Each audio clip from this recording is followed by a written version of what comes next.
Atos dos Apóstolos, capítulo 17, e eu vou ler do versículo 1 ao versículo de número 9, que diz assim: Tendo passado por Anfípolis e Apolônia, chegaram a Tessalônica, onde havia uma sinagoga de judeus.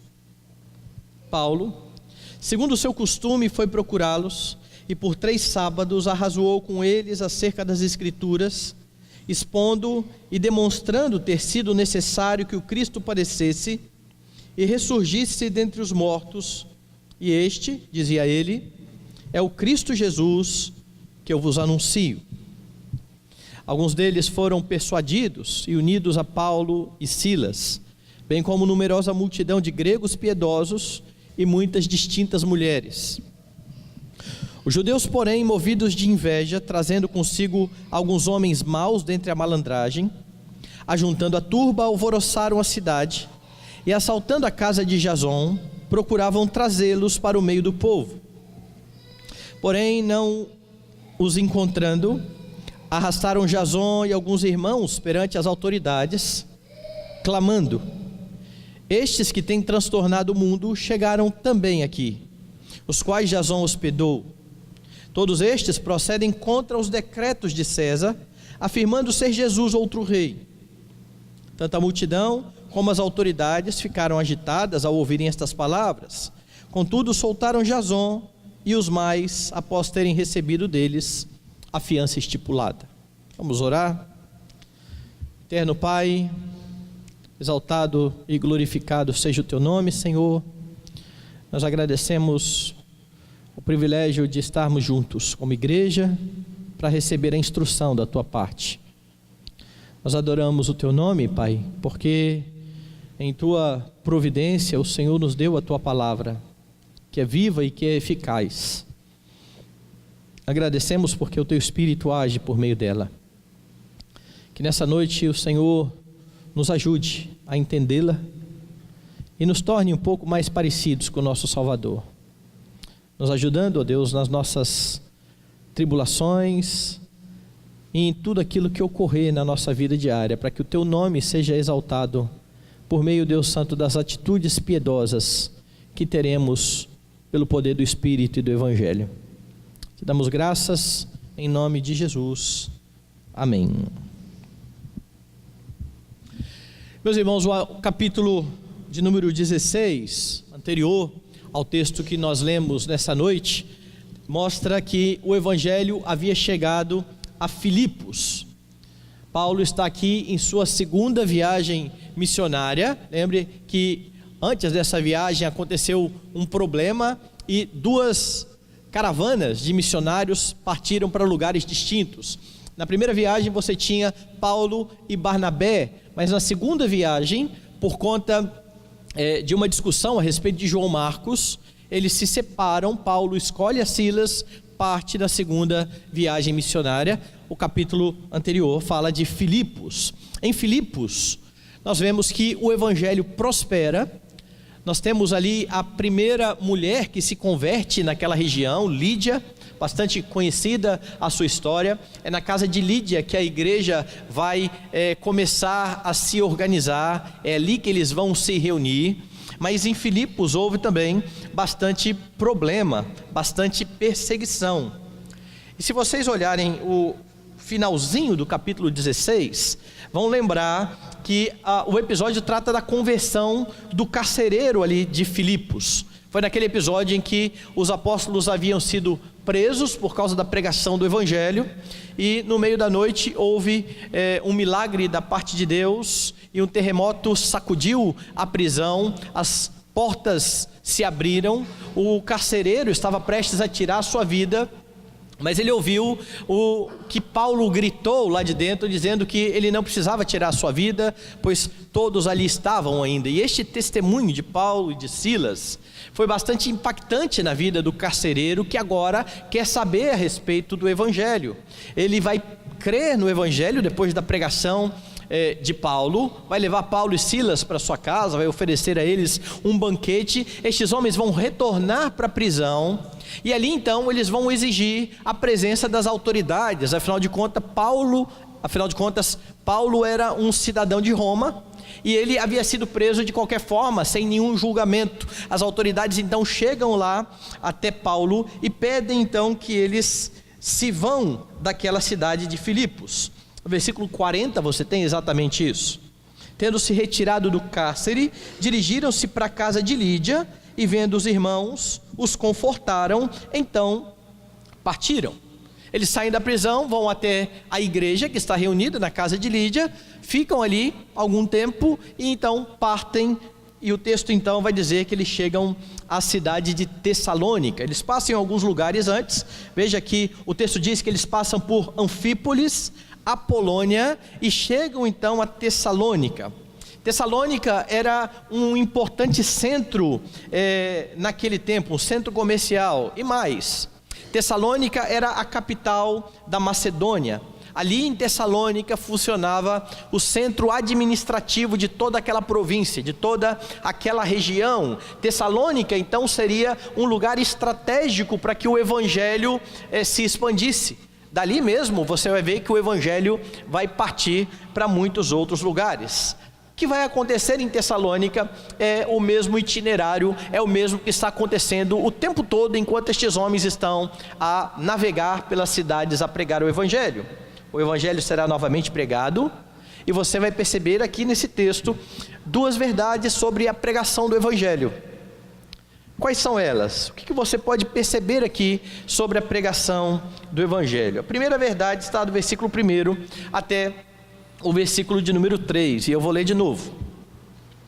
Tendo passado por Anfípolis e Apolônia, chegaram a Tessalônica, onde havia uma sinagoga de judeus. Paulo, segundo o seu costume, foi procurá-los e por 3 sábados arrazoou com eles acerca das Escrituras, expondo e demonstrando ter sido necessário que o Cristo padecesse e ressurgisse dentre os mortos, e este, dizia ele, é o Cristo Jesus que eu vos anuncio. Quando Lucas registra a cidade a chegada dos irmãos, dos missionários, à cidade de Tessalônica, ele faz questão de frisar que ali em Tessalônica havia uma sinagoga de judeus. E por que ele faz questão de frisar isso? Pelo mesmo que você está vendo nos outros capítulos. O itinerário dos apóstolos é chegar numa cidade, ir até uma sinagoga de judeus, onde está ali o povo que tinha as escrituras do Antigo Testamento e que tinham as promessas de que o Messias viria. É dali que eles começam sempre a pregar o evangelho. Depois de pregar aos judeus, eles então se dirigem aos gentios. É sempre isso que vai acontecer. Aqueles homens estudavam então o Antigo Testamento. Eles precisavam saber a respeito do seu Messias, dada a realidade de que os judeus tinham rejeitado o Salvador. Você vai ver isso nas epístolas, por exemplo, na epístola de Romanos, quando Paulo declara ali aos romanos a sua dor, a tristeza no coração, porque os seus compatriotas judeus haviam rejeitado o Messias. E Paulo vai dizer, deles são os patriarcas, deles são os profetas, deles descende o Cristo.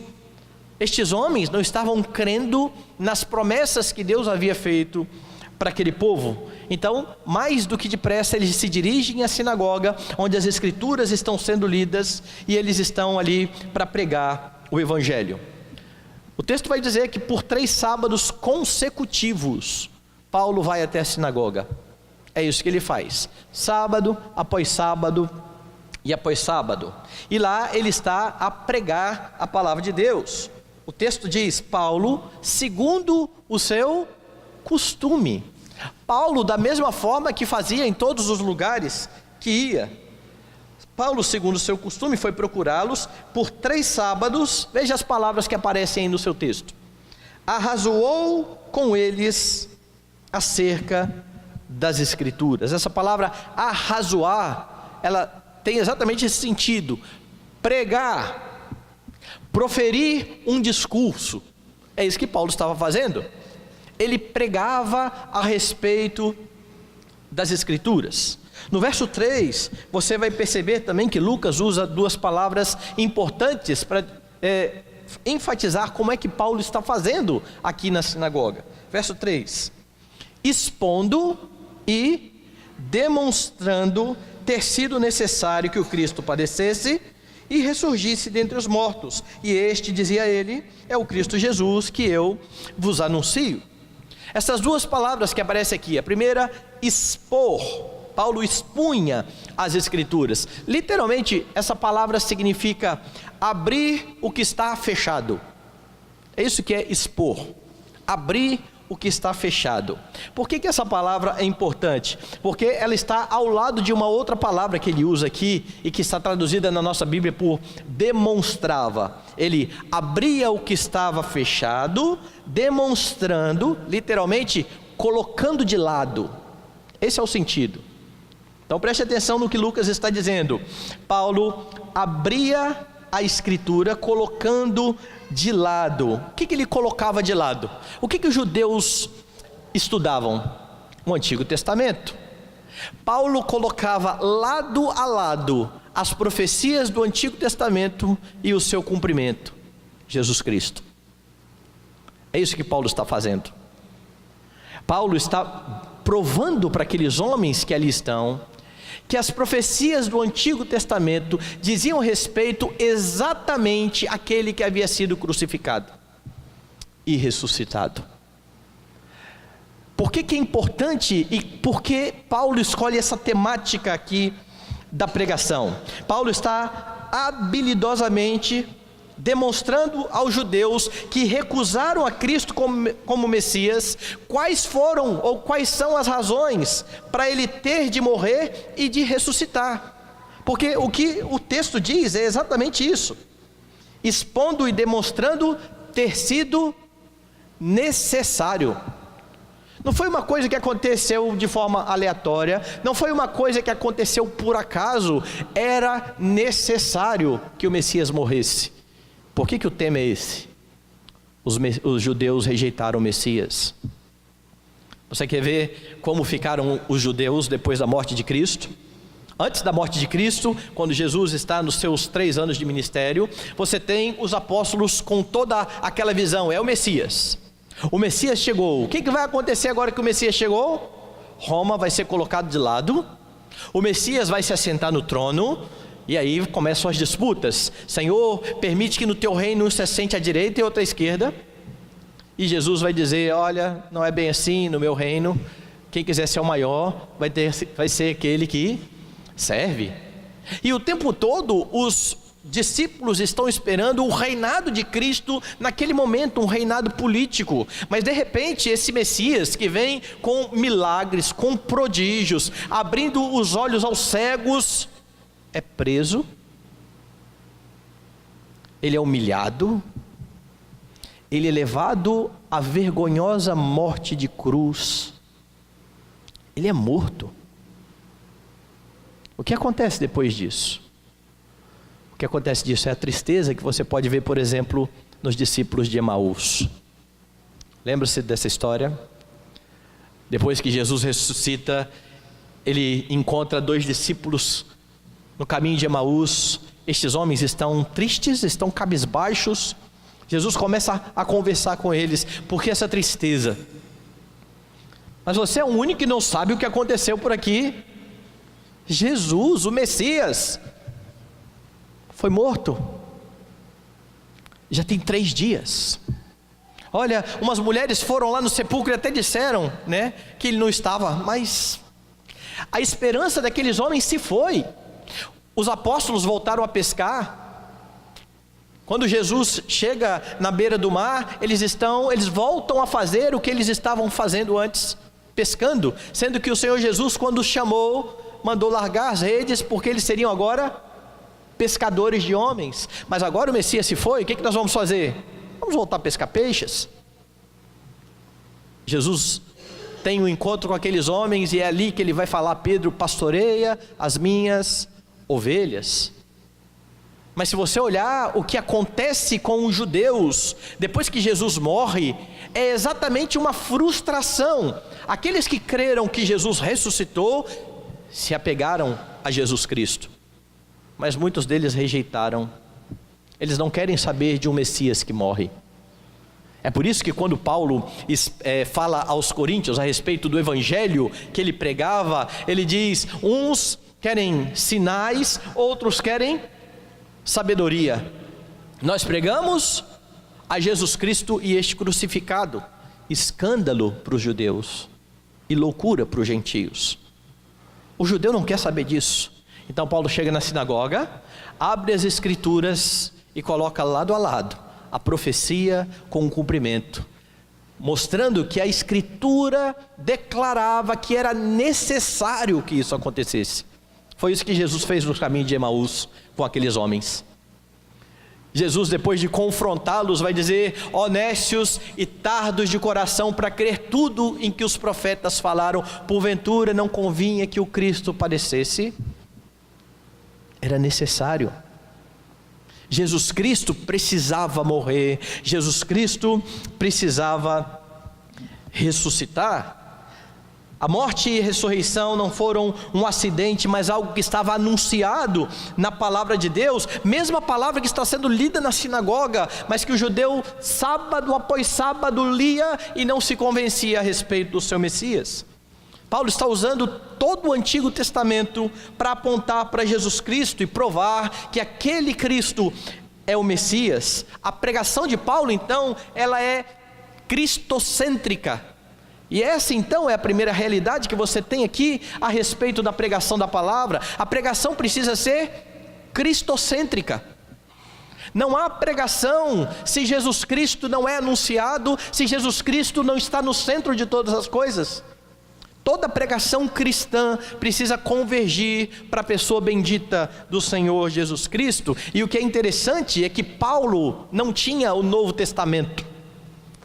Paulo é um dos escritores do Novo Testamento. Os livros que Paulo tinha para expor, principalmente na sinagoga, eram os livros do Antigo Testamento. E por meio do Antigo Testamento, Paulo declarava a respeito de Cristo. Paulo falava da salvação em Jesus Cristo. Quem não vê Cristo na Bíblia está diante de um livro que permanece fechado. Daí a expressão que é usada lá: Paulo abria o que estava fechado, demonstrando que Jesus era o Cristo. Porque quem não enxerga Cristo na Escritura, não enxerga a Escritura, não enxerga nada.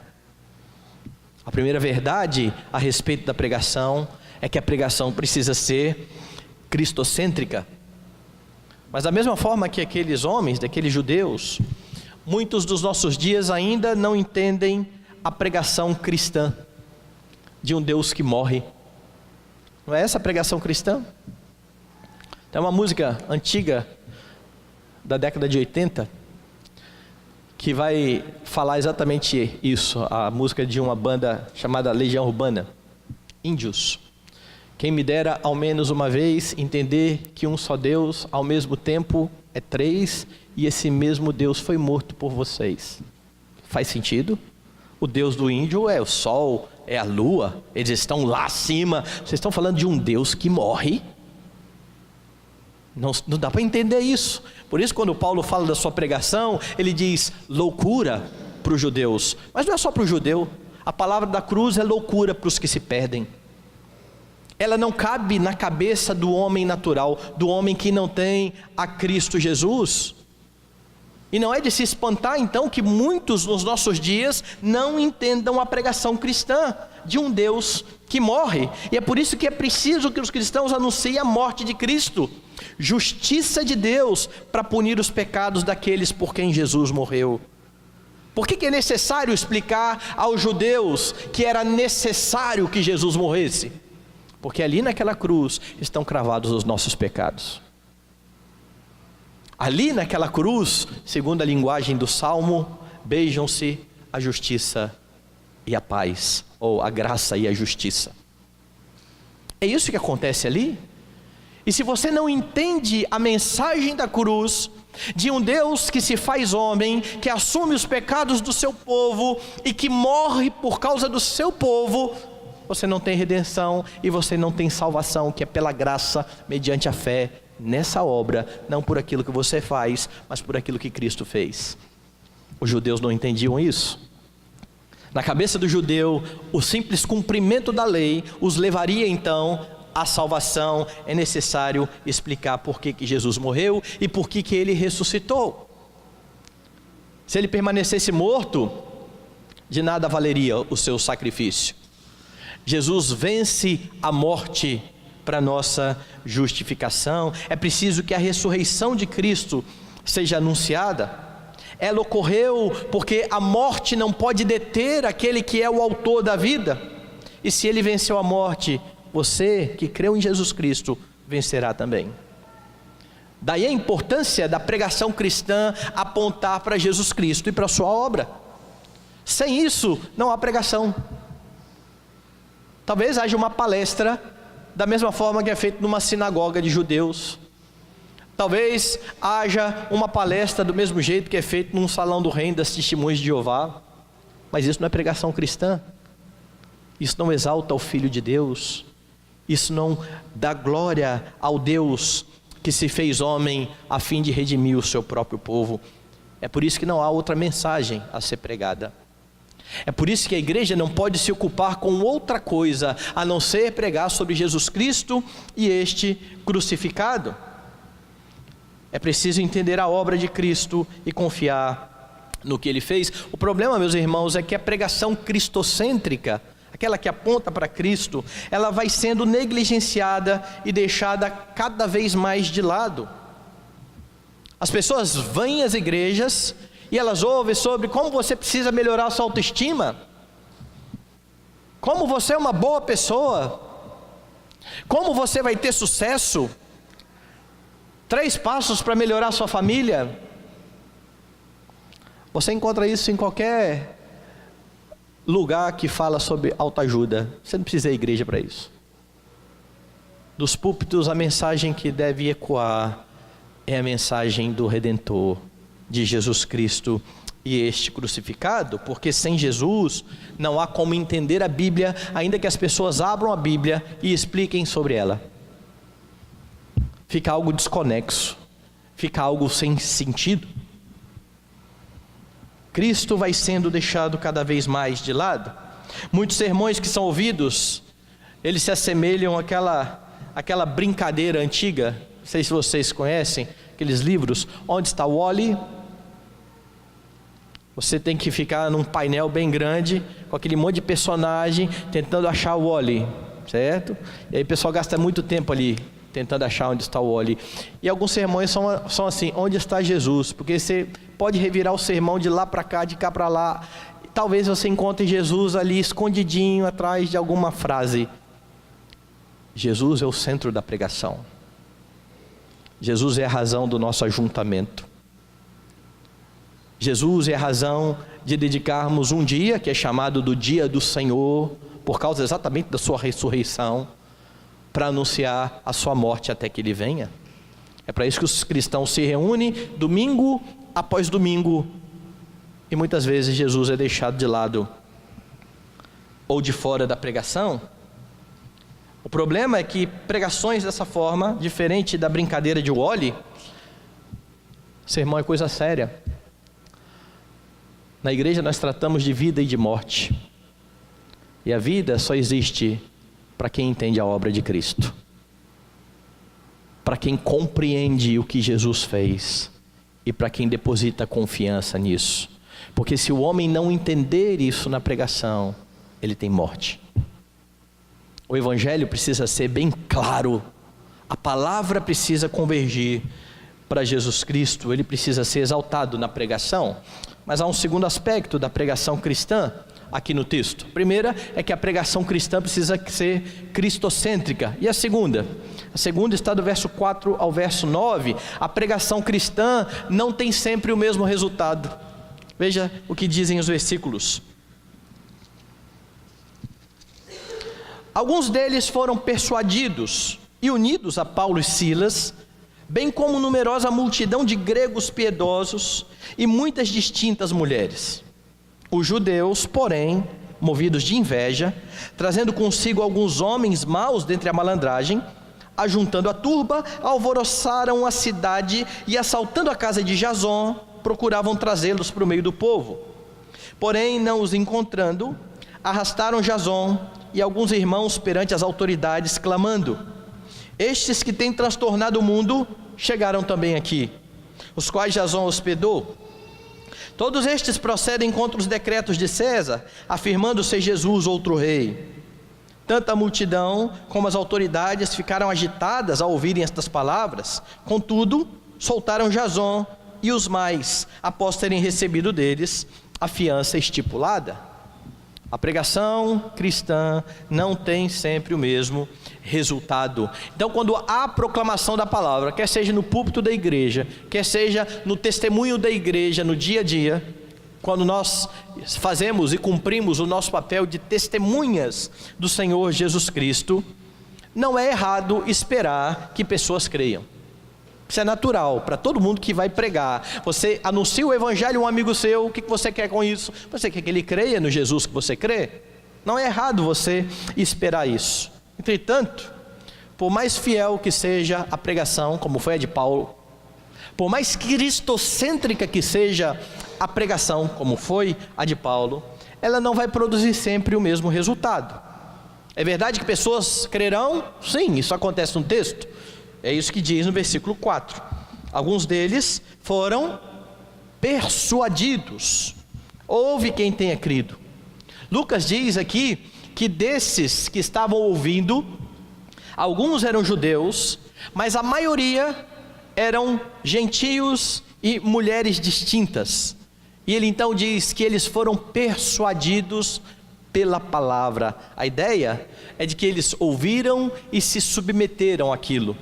De fato, quando Paulo coloca Cristo ao lado do cumprimento das profecias, quando ele abre a palavra de Deus, expõe a palavra de Deus, esse é o chamado externo, e o Espírito Santo age no coração daqueles que creem no Evangelho, eles depositam fé em Jesus Cristo. Esses gentios eram aqueles que frequentavam a sinagoga, que criam no Deus de Israel e que não tinham se submetido à circuncisão. Não é só em Tessalônica que tem isso. Em outras sinagogas aqui em Atos nós já vimos esse fenômeno. Eles são chamados de tementes a Deus. Eles ainda não são judeus. Eles ainda não se submeteram à circuncisão. Eles creem no Deus de Israel.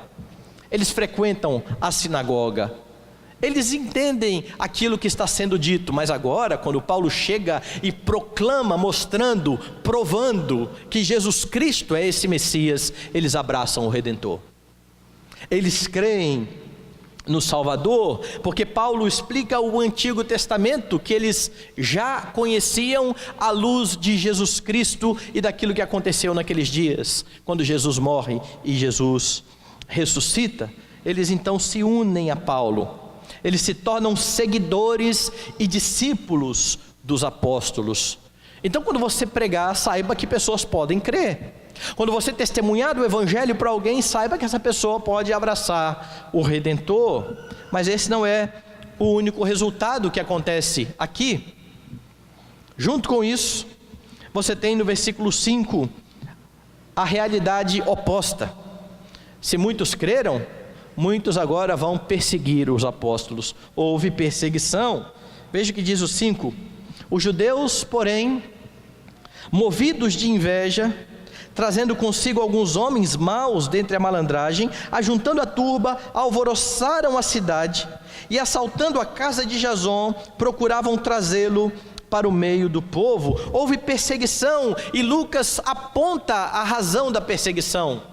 Os judeus, movidos de inveja, aqueles homens que estão ali todos os sábados falando das Escrituras, vendo muitas pessoas, os chamados tementes a Deus, frequentando a sinagoga, mas não se submetendo à circuncisão, vem agora estas pessoas abraçando a mensagem de Paulo. Eles estão com raiva, eles estão com ódio daquilo que está acontecendo. Afinal de contas, eles estão crendo naquele Messias falso que o judeu deixou de lado, por causa da pregação cristocêntrica, por causa da pregação que apontava para Jesus Cristo. Eles então estão com inveja, porque Paulo tira os seus seguidores. E o que eles fazem? Veja aí no texto. Eles ajuntam alguns homens E o caráter desses homens? Homens maus dentre a malandragem. Eles procuram pessoas que não têm temor a Deus. Não é interessante isso? Não são simplesmente aqueles que estão na sinagoga, mas eles vão atrás de homens maus, homens que estão dentre a malandragem, alvoroçam a cidade, entram na casa de Jason, e diz o texto, procuravam trazê-los para o meio do povo. Eles invadem a casa de Jason. Quem é Jason? Jason é o homem que está hospedando Paulo e Silas. É aquele homem de Tessalônica que, quando os missionários chegam, ele ouve a mensagem e traz os apóstolos para dentro da sua casa. E parece que a igreja, aqueles que começam a se agregar aos apóstolos, começam a ir na casa de Jason, da mesma forma que aqueles que estão em Filipos começavam a ir na casa de Lídia. Então eles entram na casa de Jason procurando os crentes, mas eles não encontram ninguém. Então eles arrastam somente Jason para o meio da praça. Veja que diz aí no versículo 6: porém, não encontrando, arrastaram Jason e alguns irmãos perante as autoridades, clamando: estes que têm transtornado o mundo chegaram também aqui. Então, além da violenta perseguição, que foi um resultado da perseguição, você tem outro resultado aqui, que foi a difamação dos apóstolos. E que difamação é essa? Eles levam estes homens diante das autoridades da cidade, e eles têm uma acusação. Qual é a acusação? Estes homens que transtornaram o mundo chegaram em Tessalônica. Que mundo é esse que eles estão falando? O mundo é um mundo que abrange todo o Império Romano, cujo soberano é César, é o imperador. Mas estes homens estão mundo afora, transtornando todas as coisas. Eles têm uma mensagem subversiva. Estes homens estão tentando promover uma rebelião. Por que a acusação é essa? Olha aí para o texto. Estes homens que têm transtornado o mundo chegaram até aqui, os quais Jason hospedou. Qual é a acusação? Jason está hospedando pessoas que estão tramando contra César. Veja se não é isso. Todos estes procedem contra os decretos de César, afirmando ser Jesus outro rei. Agora veja a sutileza. É verdade que a mensagem cristã aponta para Jesus Cristo como rei? Sim, Jesus Cristo é o rei de todas as coisas. Mas a mensagem cristã envolve rebelião contra o governo estabelecido. Você já viu isso em algum lugar da Bíblia? Talvez você tenha visto isso no Facebook dias atrás aí, nesses tempos políticos que nós vivemos. Mas você não vê isso na Bíblia. O que você vê na Bíblia de mensagem cristã é que toda autoridade é instituída por Deus. E sendo autoridade instituída por Deus, sendo ela uma boa autoridade ou uma autoridade ruim, nós devemos a eles respeito, submissão, é claro, desde que eles não contrariem a palavra de Deus e obriguem a igreja a contrariar. Quando isso acontece, Pedro já nos mostra em Atos dos Apóstolos o que fazer. Mas não está acontecendo isso aqui. Eles simplesmente chegam na sinagoga e vão falar a respeito de Jesus Cristo. E é claro que a mensagem do Antigo Testamento aponta para Jesus Cristo como rei. Não só como rei, como profeta, como sacerdote. Mas eles pegam parte dessa mensagem e vão dizer: estes homens estão promovendo uma bagunça no mundo. Estes homens estão fazendo as coisas saírem do lugar. Estes homens estão contra César. Eles acham que Jesus é um rei acima de César. Isso é difamação. Isso é torcer a mensagem dos apóstolos. E a acusação é grave, a acusação é séria. A acusação que eles fazem é de alta traição. Estes homens estão influenciando a cidade contra César. É por isso que eles frisam o ensino: Jesus é outro rei. O ensino a respeito do senhorio de Cristo, ele precisa ser parte da igreja e da pregação da igreja. Jesus Cristo é o Senhor sobre todas as coisas. sobre os principados, sobre as potestades, sobre os governos, sobre todas as coisas. Mas essa mensagem está sendo distorcida. A difamação, ela leva a multidão e as autoridades a ficarem agitadas. Veja aí o que diz o verso 8 e o 9. Tanto a multidão como as autoridades ficaram agitadas ao ouvirem estas palavras. Quando eles ouvem, olha, estes homens são homens que promovem dissensão, são homens que estão contra o governo de César, todos estão agitados. Verso 9. Contudo, soltaram Jason e os mais, após terem recebido deles a fiança estipulada. Eles estão agitados, mas há aqui um pagamento de fiança para que Jason e os demais saiam ali da prisão e eles são soltos. Agora, se você olhar para o texto, você vai poder inferir, e os estudiosos fazem isso e eu concordo com eles, que possivelmente a libertação de Jason envolveu não só o pagamento de fiança, mas também um acordo para que Paulo e Silas fossem embora, para que Paulo e Silas deixassem a cidade. E por que essa não é uma inferência ruim de se fazer? Veja o versículo seguinte. E logo durante a noite, os irmãos enviaram Paulo e Silas para Bereia. Jason é solto, ele não espera nem chegar o outro dia. Durante a noite, Paulo e Silas vão para Bereia. Agora, você quer um pouco mais de subsídio para essa inferência? Vá lá na primeira epístola de Paulo aos Tessalonicenses. E se você prestou bem atenção no texto que nós lemos aqui na liturgia, você já vai entender.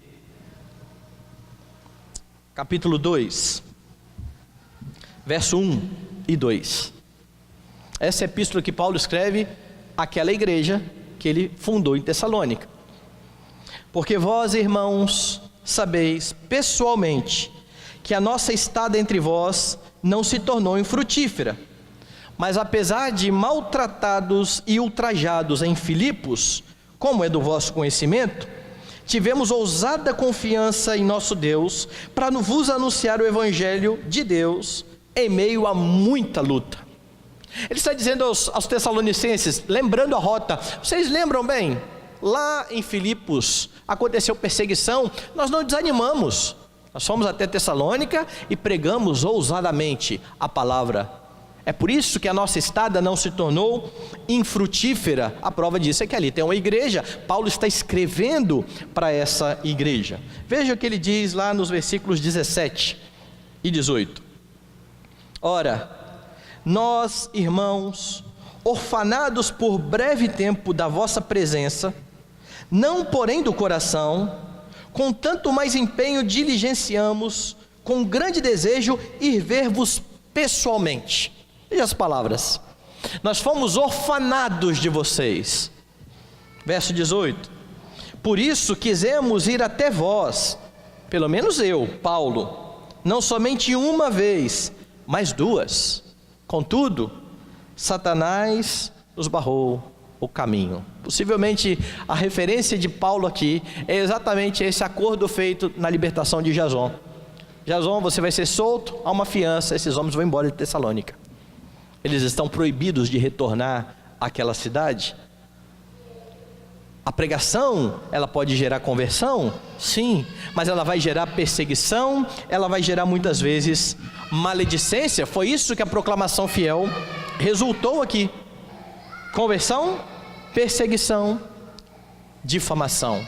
A segunda realidade então que você tem a respeito da pregação, ela nem sempre terá os mesmos resultados.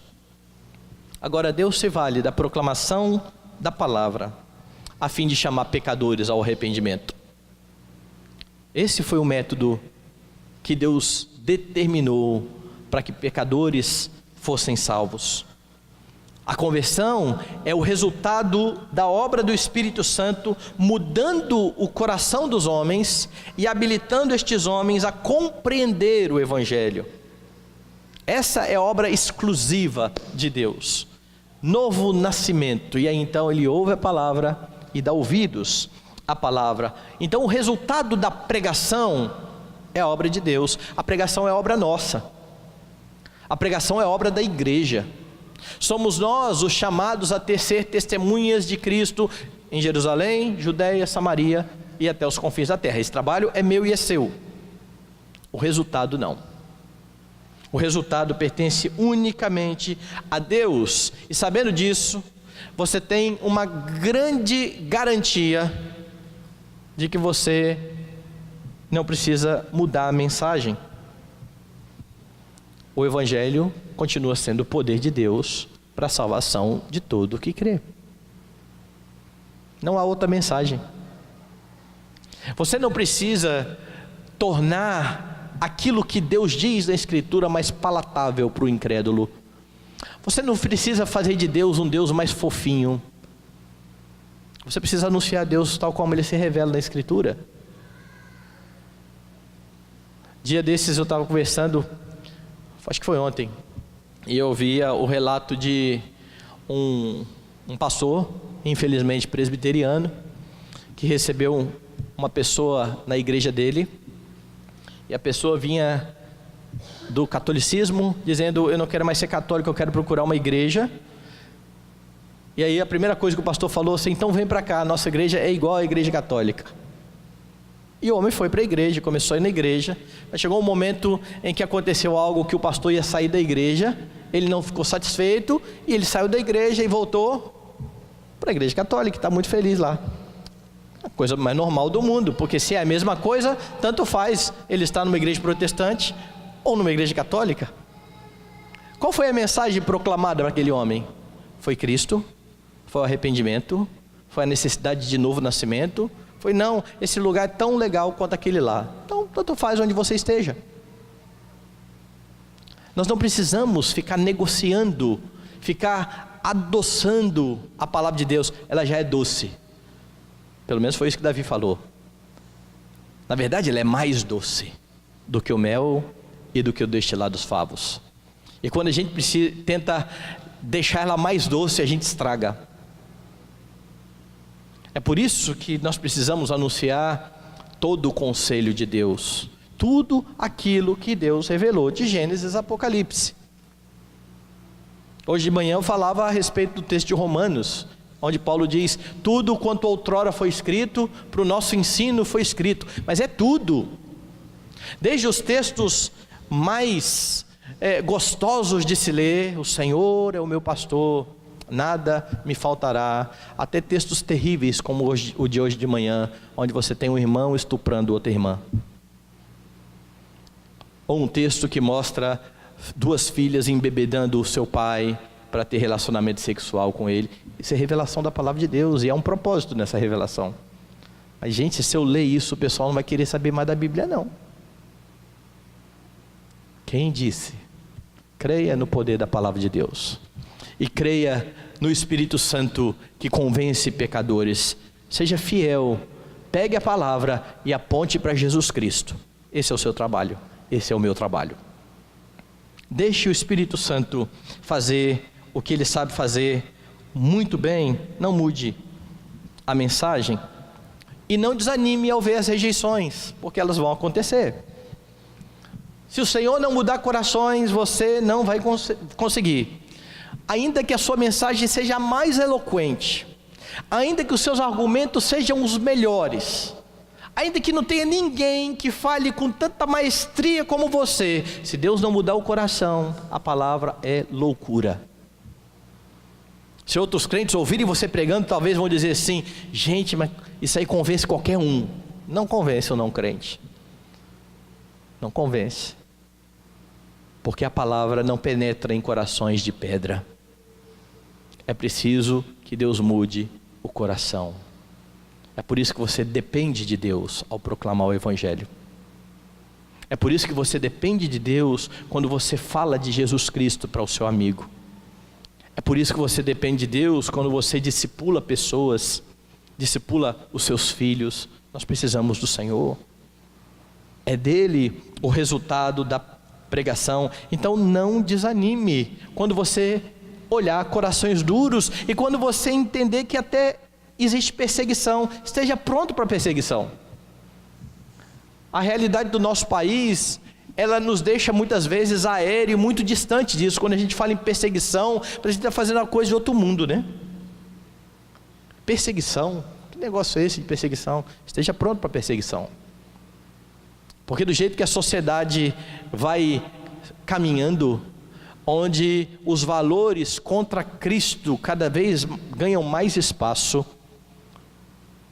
a tendência é que a pregação fiel do Evangelho seja visto como algo a se deixar de lado,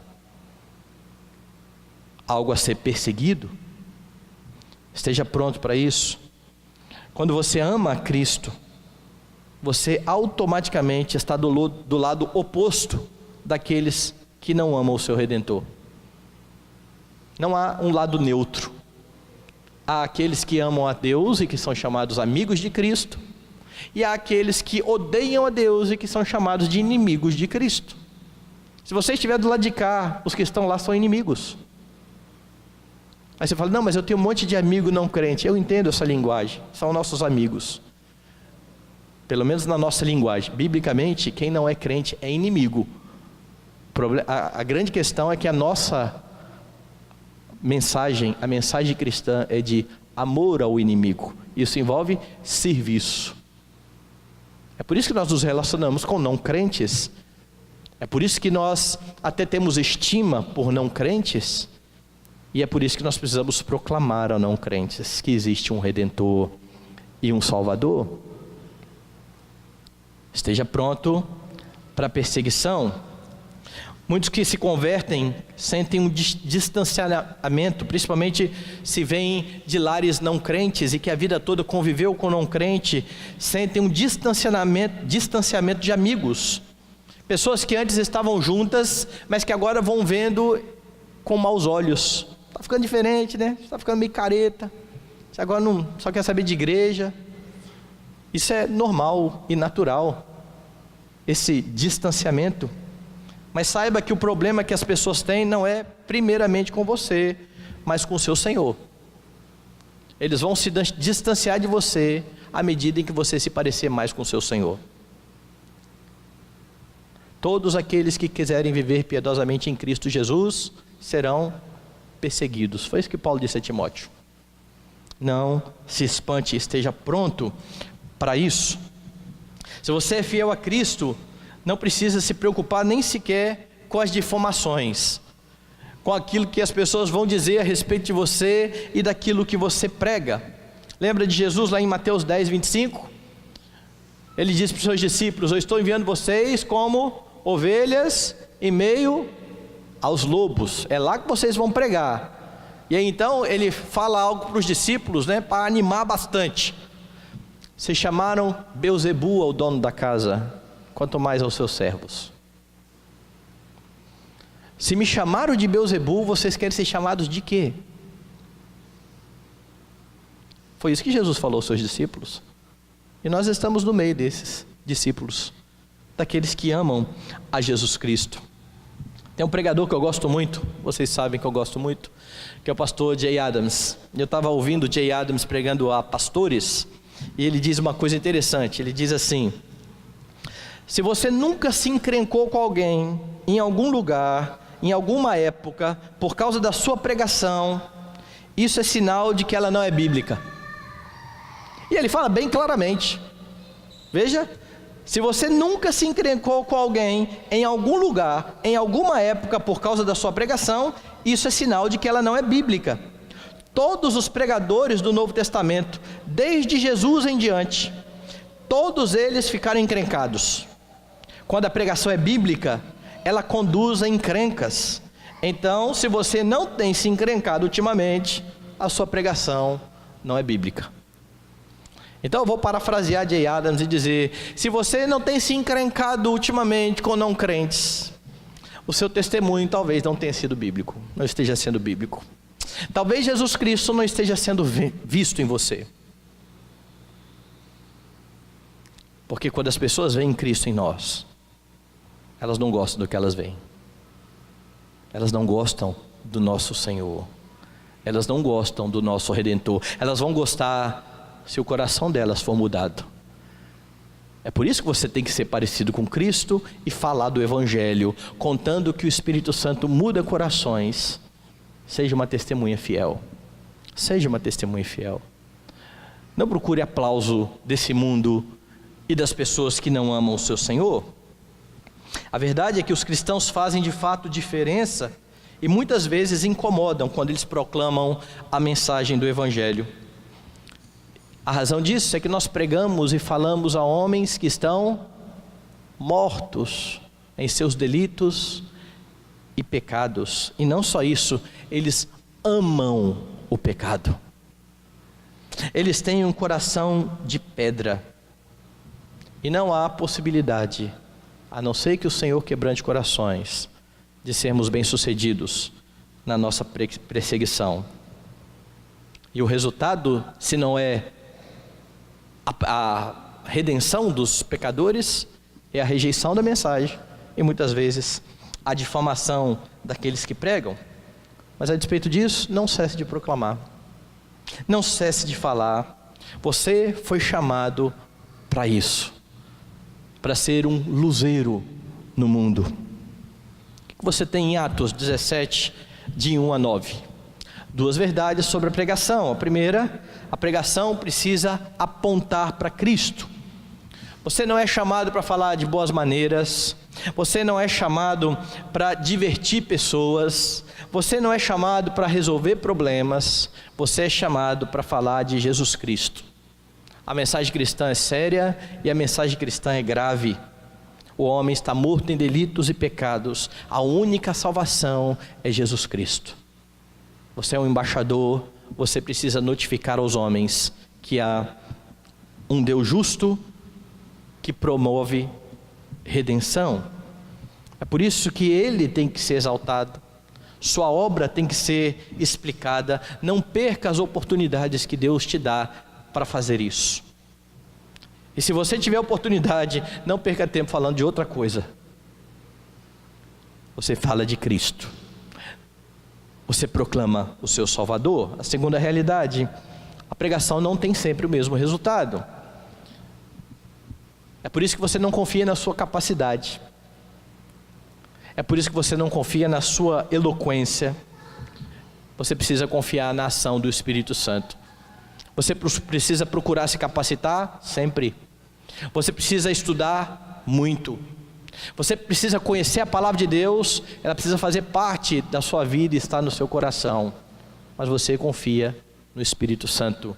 Quando você proclama Cristo, é Ele quem vai mudar o coração de pecadores. E se Ele não mudar, não se espante com a perseguição. Não se espante com a difamação promovida com aqueles que amam a Cristo.